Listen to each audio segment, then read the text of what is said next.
Welcome to the IonaHoops.com podcast with your host, Guy Flottico. Oh yeah, baby. It's season 3, episode 5 of the IonaHoops.com podcast, and we are 3 weeks out from Iona's season opener home against UPenn. Buckle up. It's a glorious time of year.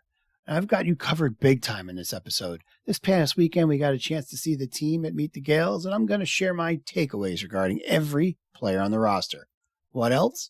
Well, my last few guests here on the pod all shared their thoughts about the MAAC race, and now it's time for you to hear mine. I'll give you my projected standings as well as first team All-MAAC, Player of the Year, Coach of the Year, Defensive Player of the Year, and Rookie of the Year. And as they say on game shows, and that's not all, we'll cap this episode with something I know some of you have been clamoring for, and that's my game-by-game predictions for the Gaels this year. I'm going to point out for the record that I have an outstanding history of picking Iona's final overall and MAAC records over the years, including last year, when I nailed Iona's out-of-conference record and missed the league record by 1 game.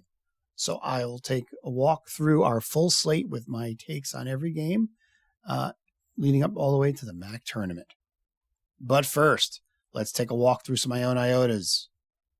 Iotas. Shh! Our secret scrimmage down at Columbia was yesterday, but I was able to use the Force to glean insights from this one. Yes, I am a Jedi. I've been hiding that from all of you. The scrimmage was set up like a regular 40-minute game, and Iona won big, real big, by 40 plus. The starters all played particularly well, as you'd expect in a game of that margin. Nelly, Clayton, Quinn, Barrick, Danis. And Brookshire and Davis also had solid contributions off the bench. The Iona defense didn't really play well in the early going, it sounds like, but settled in to help pull away. The next secret scrimmage is at Hines on the 29th against Temple. May the Force be with us again that day. Iotas. The MAAC's preseason award show is tomorrow night at 7 p.m. on ESPN3. The league's going to announce its preseason poll, first, second, and third team preseason All-MAAC, and preseason Player of the Year for both men's and women's hoops. Our next episode will have some clips from the media portion of the event with comments from Rick Pitino, Rich Enser, and Billy Chambers. Can't wait to see how the MAAC coaches view things for this upcoming season. Iotas. It's Vegas, baby. Iona fans will have the chance to travel with the team to Sin City Thanksgiving weekend to see the Gaels take on Santa Clara. A nice three-day package has been put together, including charter flights to depart Friday and return Sunday of that weekend. Of course, the Gaels and Santa Clara play on Saturday. And the package also includes 2 nights at MGM Grand and 2 cocktail receptions. The cost is $2,500 per person, and there are only 60 spots available, so let's get moving. If interested, hit up Jeff Martin at jmartin@iona.edu. It's all quiet on the recruiting front. So let's dive in with all that other stuff I talked about earlier. We're going to start off with my recap and takeaways from this weekend's Meet the Gaels event.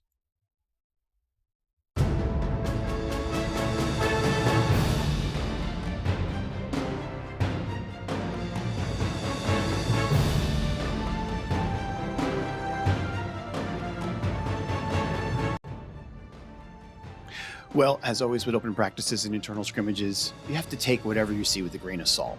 But certainly, we could still form rough opinions, at least, regarding what we've seen. I'm going to talk in general terms here first, with a couple obvious comments right out of the gate.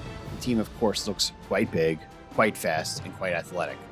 Naturally, in a scrimmage, it always looks like the entire team's going to contribute, and we're going to go 12 deep, 13 deep, and all that. Well, we know Patino enough to know that's probably not going to happen. We also know the game enough to know that's probably not going to happen, as usually some of the guys elevate over the others.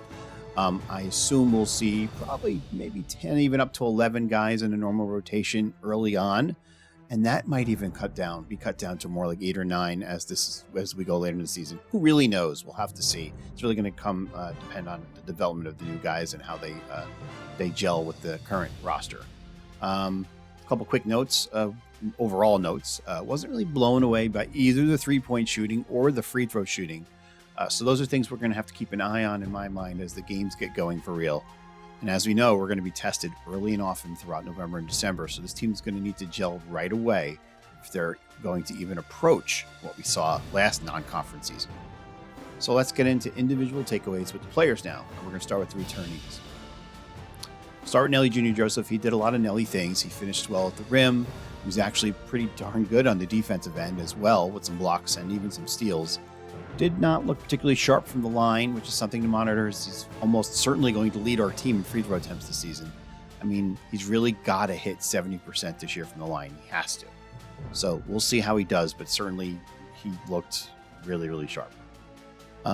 Walter Clayton Jr. pretty much did what you'd expect, was very good going to the basket. He drew a lot of contact, finished well around the basket.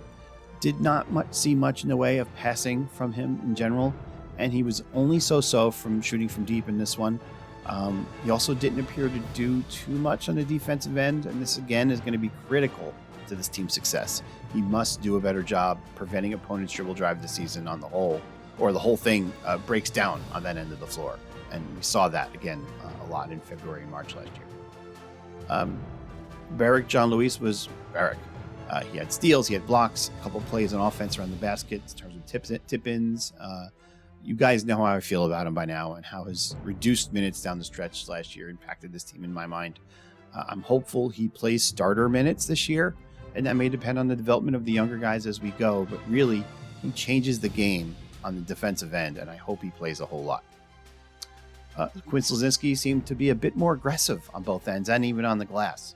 So I was happy to see that. Not sure how well he did defensively on the whole, but he was very good on the offensive end.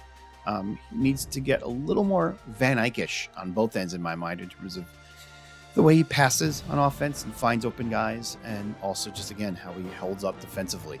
But he generally looked smooth out there and comfortable and confident out there today. If he's going to play the 4, and I think he is, certainly, then I think Barrick needs to be paired with him at the 3 in my mind. I think that would be a nice pairing to kind of go with, and both seem to project as starters, so we'll see how that evolves. Shima, he was okay today. Of course, he matched up against Nelly. He's only going to look so good, but he's definitely more comfortable, appears healthy, something that's really held up his development a bit over the past couple of years. It just feels like his game is going to make that jump this year, just that where he just becomes something a little different. Didn't really see much of that during this particular outing today to suggest that it's definitely going to happen. But, I think we all just feel like he's just right there from becoming a really, really strong player. So we'll be curious to see how he does. And Parker Weiss, they're talking about a kid who knows his role. He's going to continue to see minutes, especially early on in the season, in my mind, as the newer guys and the younger guys in general just settle in. He actually looked pretty comfortable shooting the 3 today.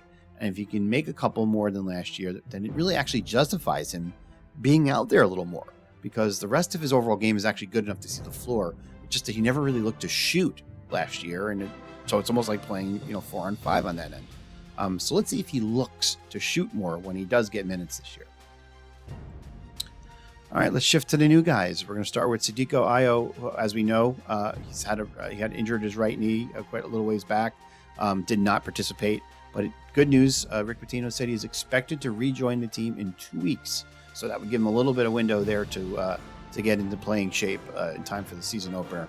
I would expect a slow start from him this year. Obviously, he's been held back for this by injury in terms of learning the system and everything else. So we're going to have to just wait and see before we actually can see what he really, really can do. Cruz Davis showed some flashes yesterday for sure. He made shots, defended pretty well, I thought. Pitino got on him a couple times for giving up taking an open 3 and going to the basket instead of taking a tougher 2. So we'll see if he matures a little more, gets a little more confident in an outside shot as the time progresses this year. He does definitely feel like he has a nice all-around game and should be a nice piece for us off the bench in the early going for sure. Silas Sunday has now lost 100 pounds, according to Pitino. He actually did some nice things out there, too. He was often paired in a true Twin Towers look with Shima. So 2 7-footers out there. How many mid-majors can do that? Definitely had a nice touch around the basket. Did some good things. But I also think he's definitely the 3rd center on this roster. Again, unless for some reason, like if Nelly goes out, he likes to go Twin Towers and wants to put them both in there to have more size and rebounding and all of that. he's going to need to learn to be more aggressive. He's typical freshman in that regard. And he will learn that as he ages and his skills become even better. It's going to be fun to watch him mature in the coming years. I think he actually, even by next year, could be a true standout for this team. Dennis Jenkins is everything we hoped for. He's the fastest player on the roster, and outside of Barrett, perhaps the most athletic. He was good on the defensive end, got to the basket well on offense, did not shoot a ton of threes, but made what he did shoot. He'll be an excellent complement to Clayton, and I honestly think he has all MAAC potential if all breaks right for him this year, so we'll see. Anton Brookshire did some good things as well. Probably the smallest of the guards, but he performed well within himself. Wasn't over the top flashy or anything like that, but good, didn't do anything wrong either. I think he's going to be a nice piece, again, off the bench with Davis to spell the starters. Keither Florence had a couple nice moments in the paint, but maybe a little bit of an undersized 4 and doesn't have the skill set really to be a 3. If I had to guess, he's probably the least likely to earn significant minutes this season among the newer front court players. Not because he did anything wrong or did anything bad or just didn't look good. I just don't think he impacted the game much in either end. So it's hard to see him really cracking that rotation. And I'm going to end with perhaps the guy who maybe impressed me the most of the newcomers outside of Jenkins, and that's Michael Jefferson. High IQ, played within himself, made shots, including threes, had a couple nice passes, did some good things defensively. Probably going to end up backing up either Barrick at the 3 or Quinn at the 4, maybe a little bit of both, who knows. Really, I was impressed. He's a nice player and a pleasant surprise, and I think he's somebody who's going to be part of this rotation for sure.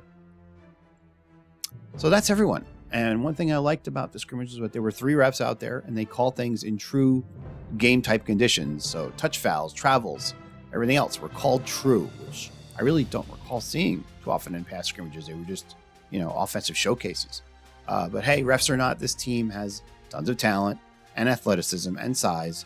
But can they get enough defense on the perimeter?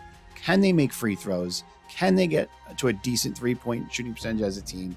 These are the things that failed them down the stretch last season. And these are the things that will determine how good they're going to be this season. The pieces are there, but can Pitino put it all together and get them peaking come March? Time will tell. All right, now that we've covered that, it's time to switch gears to my MAAC preview.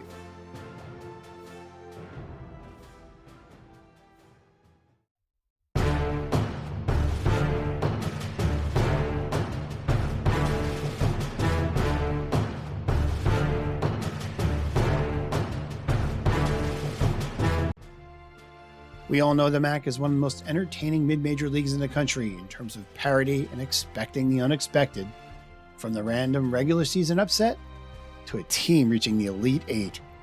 I don't anticipate anything different this season. Well, maybe not the Elite Eight part. And in my mind, things are going to get awfully bunched in the middle, as always in this league. So let's dive in. Let's start with number 11, and that's Marist. Woof. I know that's Foxes, but hey, woof. The whole team transferred out from last year, and it's hard to gauge the quality of what's been brought in to replace them. And the non-conference slate's not going to help them in any way, as it's one of the weakest I've ever seen. It's like high school level. Just not expecting much here at all from the Foxes. At 10th, I have Canisius. I like Jordan Henderson and Jacko Fritz, but there's just really not much else really there beyond that to expect anything beyond a pig finish. And Reggie Witherspoon really doesn't have a history of surprising us with great coaching in this league. We move to 9th, and that takes us to Niagara. The Marcus Hammond show is finally over in Lewiston. The purpose will be more balanced, but there's just no star power to make them a serious threat to escape the pig, in my mind. Number 8, I have St. Peter's. This is the only program in the country that simply has no prayer of achieving even close to what they did a year ago, and not even anything near an expectation of achieving such. And it's not an insult, of course. That Elite 8 run is the single greatest accomplishment in MAAC history. I don't think anybody can say otherwise.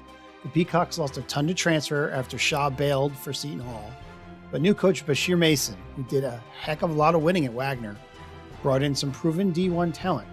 Honestly, 8 feels low to me, but if things fall right, St. Peter's can definitely escape the pig. But for now, I'm going to leave them at 8. Number 7, we have Mount St. Mary's. Okay, I'm giving the Mountaineers some love here for one reason and one reason only. It just seems that in MAAC history, teams that have come into the league have performed well in their first seasons. I was actually going to put them higher than this originally, and I would not be shocked if they sneak into the top 5. They do have some good pieces, led by guard Jalen Benjamin. At number 6, we have Quinnipiac. Lots of hype a half hour from me in Hamden, Connecticut, but we've been down this road before.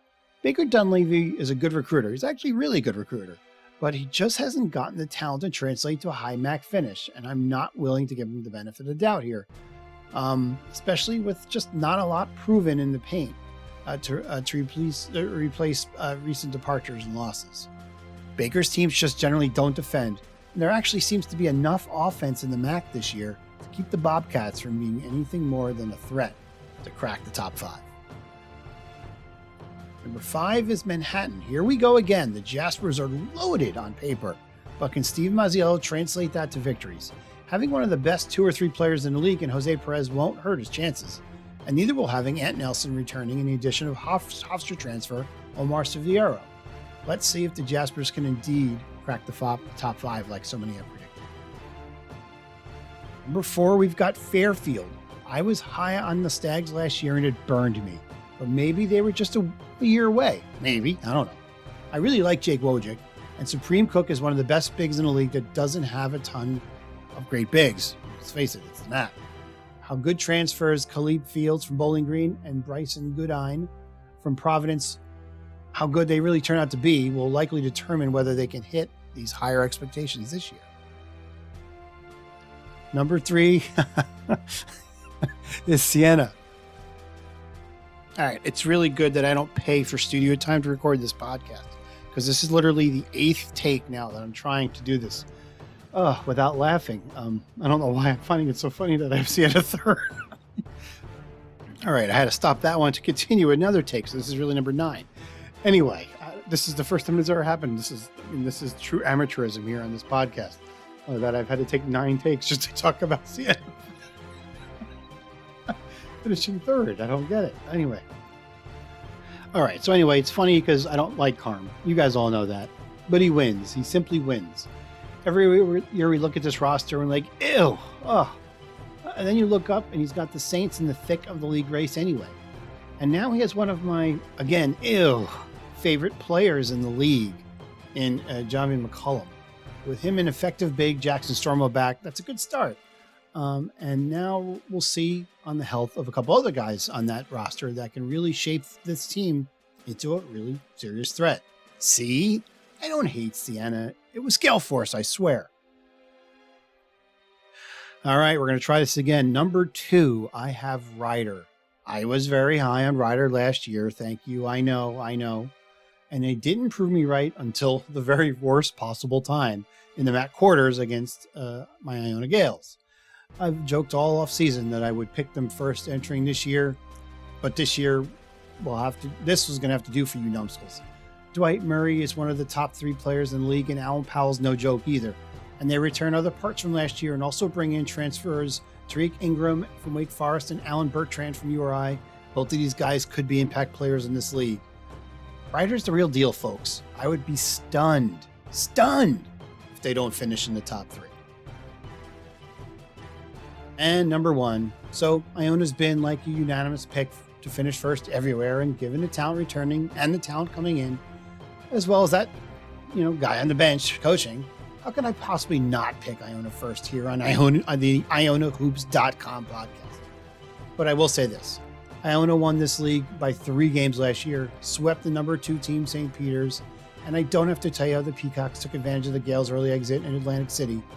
But, well, by March, they weren't the best team in the MAAC and weren't even the second best team. So we'll put that away now and look ahead instead. And I see Ryder right there with Iona. And if Siena is healthy, the Saints will not be far off. And look at those other 3 teams, Fairfield, Manhattan, and Quinney. All 3 have good rosters with lots of talent, but coaches need to prove they can do something with good rosters and lots of talent. And odds are one of them finally will, and will be a threat as well. This will not be a cakewalk for Iona, whom I do not expect to win this league by 3 games, again, by any means. But no matter where they finish, this team will need to be playing top shelf defense come February and March if we're going to return to the NCAA tournament. All right, and some individual awards to wrap up this segment. Player of the Year, I'm going to go with Nelly Jr. Joseph. I mean, a lot of other people are up there with some other people mentioned that I've talked about already in this episode. I'm going to go with Nelly. Often the MAAC takes the best player from the best team. So I don't think anybody's really going to have too much of an issue with it.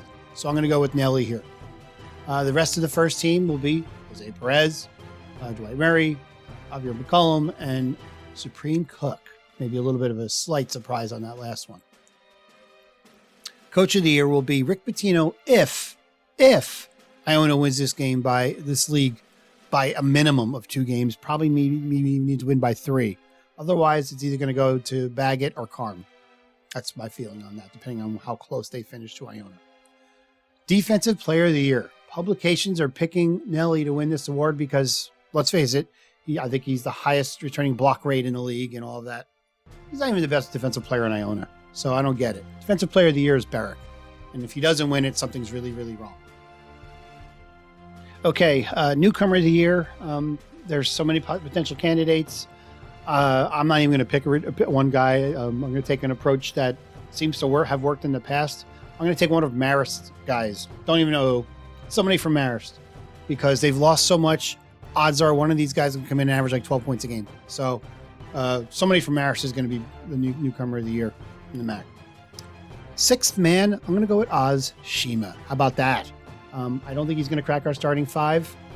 He's going to be one of those first couple guys off the bench, and I think he's going to play a big role. I think he's going to be surprised. I don't know how much he'll play as much with Nelly as some Iona fans are hoping, but I think he's still going to have an impactful role coming in. He'll play a lot of time, and he's going to make that jump that I think a lot of Iona fans have been hoping to see. So, sixth man, Oz Shima. How about that for a pick? And now that we've covered what I think of the MAAC, let's cover what I think of the Iona Gaels season. But first, some history for those of you who have not known me for too long or even fairly new to the IonaHoops.com message board. I've been doing game-by-game predictions on Iona seasons for years and years and years and years. And now in terms of picking a team's record, both non-conference and in league, most of the time I've been pretty close to the mark. A few exceptions here and there. I'm not Nostradamus, people. Calm down. But the game-by-game picks, not so much. I mean, saying I was accurate, quote-unquote, with a record, but then getting results from 2 games flip-flop to get the accurate record is still getting games wrong, is it not? So I deemed getting that granular necessary a couple years back. It was met with quite a bit of backlash on the IonaHoops.com message board. So after not doing it for a couple years, they're back. My game predictions. I am still going to maintain that the records are the important thing here. If I pick Iona to lose at Niagara but win at Canisius and the reverse happens, does it really matter in the grand scheme of things? No, it does not. Sheesh, this was a debate on the boards. It's all in fun, people. I honestly don't care if I get individual games wrong. I'd rather be on or close to the overall league records that I pick. But all of that said, it's time to bring the pain. Here they are, my game-by-game projections for this year.